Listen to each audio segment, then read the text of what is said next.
picking up where I left off about William Gibson, you know, his approach to science fiction was revolutionary at the time, and it still is. I think like a lot of what he wrote about has become kind of our day to day in a way. At the time, it was just, when people were still thinking about deep space exploration and this much more optimistic view of science fiction. Like his explorations in the cyberpunk universe really rolled into reality, I think, for a lot of us. And actually, William Gibson inspired me to write a number of cyberpunk short stories. I still have those buried somewhere in a file, like hard copy file. I had this old, it was my folks' like word processor. It was like a Brother word processor, and I remember like I would type in my stories. I have and they would print them up, and I actually sent stories to paying professional venues, things like Omni at the time, which, they're all gone. All those venues are now gone. But at the time it was like, I'm going to send a story to Omni. Now that was youthful exuberance. I wasn't ready. Those stories weren't really ready. I wasn't far enough along in my craft to really have a chance. And for a long time, and I had them for so long, but I think I lost them since then. I had all the actual paper rejection slips because I was sending hard copy story submissions. Absolutely. And I'd get in the mail, because you had to have the self-addressed stamped envelope, and I would get the rejection slip in the mail from them. And I kept them for a long time. And I just, in the course of living, I lost them.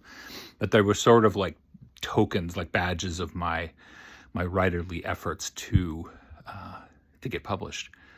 And they, it was probably like 18 to about 19 or maybe 20 at the latest, where I really sincerely just sent out stories.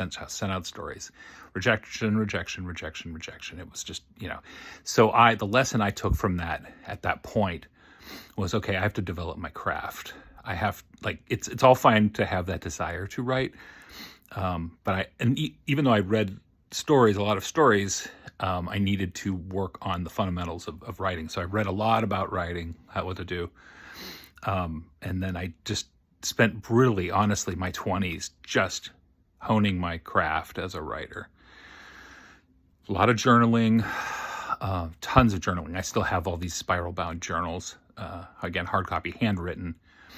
And it wasn't until I was about 32 when I was like, okay, I've been writing all of this. I've been doing all this journaling. I need to start slinging stories out again.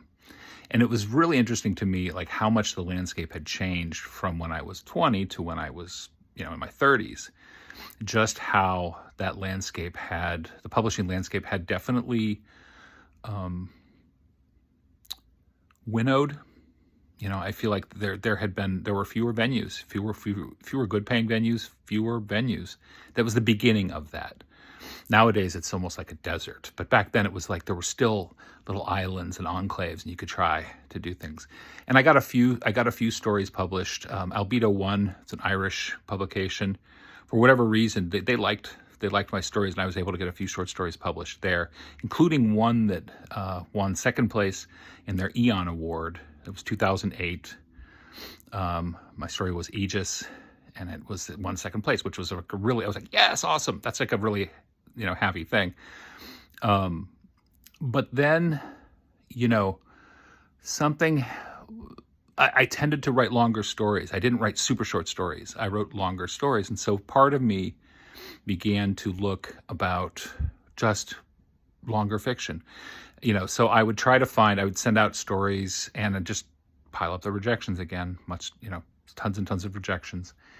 And I started to move away from the short story format into long fiction. And that became really front and center of my focus, probably from about 2008 onward. So, there it was. I started writing novels, and that initially it was like a really intense lift. First novel I wrote, I was 28. And and that was a wonderful experience for me.